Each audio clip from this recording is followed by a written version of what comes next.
સાયનોટેક education foundation દ્વારા Gulmohar greens golf and country club ખાતે આયોજિત વાર્ષિક વિજ્ઞાન અને ગણિત મહોત્સવ સાયનો ફેસ્ટ 2026 સફળતાપૂર્વક યોજાયો, જેમાં 4000થી વધુ મુલાકાતે ઉપસ્થિતિ નોંધાવી હતી. ડોક્ટર મેઘા ભટ્ટના માર્ગદર્શન હેઠળ યોજાયેલા આ કાર્યક્રમમાં વિદ્યાર્થીઓએ તેમની સર્જનાત્મકતા અને નવીન વિચાર શક્તિનું પ્રદર્શન કર્યું હતું. ધોરણ 2 થી 10 સુધીના વિદ્યાર્થીઓએ સેંકડો હેન્ડ્સ ઓન પ્રોજેક્ટ્સ અને કાર્યરત મોડેલ્સ રજૂ કર્યા હતા. અમદાવાદ, મુંબઈ, બેંગલુરુ, વડોદરા, સુરત, વાપી અને ગાંધીનગર ઉપરાંત મસ્કત, દુબઈ અને કતારથી વિદ્યાર્થીઓએ ભાગ લીધો હતો, જેના કારણે કાર્યક્રમને આંતરરાષ્ટ્રીય પરિણામ મળ્યું હતું અને વિશ્વવિખ્યાત અવકાશયાત્રી સુનિતા વિલિયમ્સ ફ્લોરિડા, યુએસથી ઓનલાઈન જોડાયા હતા.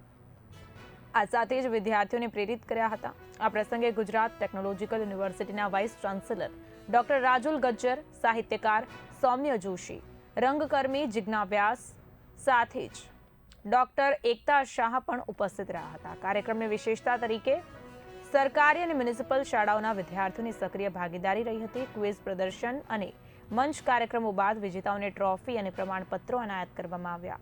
ડોક્ટર મેઘા ભટ્ટે જણાવ્યું હતું કે સાયનો ફેસ્ટ બાળકોમાં વૈજ્ઞાનિક દ્રષ્ટિકોણ વિકસાવવા માટેનું સશક્ત માધ્યમ છે.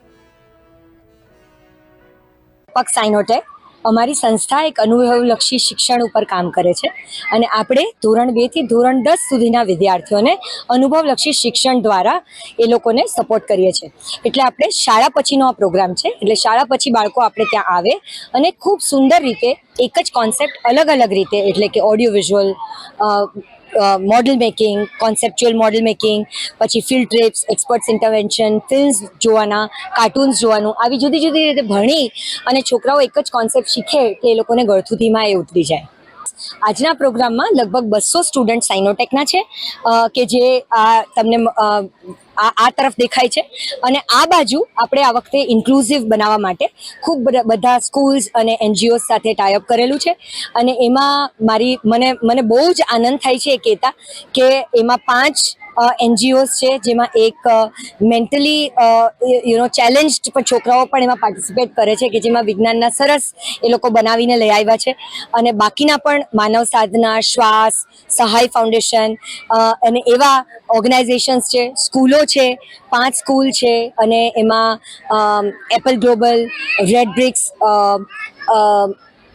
પછી GGIS, દિવ્ય જ્યોત અને આવી બધી શાળાઓની સાથે આપણે આ વખતે ટાઈઅપ કરીને શમા સ્કૂલ પણ એક એનો ભાગ છે. અને છોકરીઓ ત્યાંથી આવીને સરસ આટલે દૂરથી ખૂબ સુંદર પ્રેઝન્ટેશન કરી રહી છે. મને બહુ જ આનંદ છે કે આટલા બધા વિઝિટર્સ આ બાળકોને જોવા આવ્યા છે. અને આટલા બધા વિઝિટર્સ જ્યારે જોવા આવે અને એ લોકોને સવાલો પૂછે ત્યારે બાળકોનો કોન્ફિડન્સ પર એક અલગ લેવલ પર જતો હોય છે.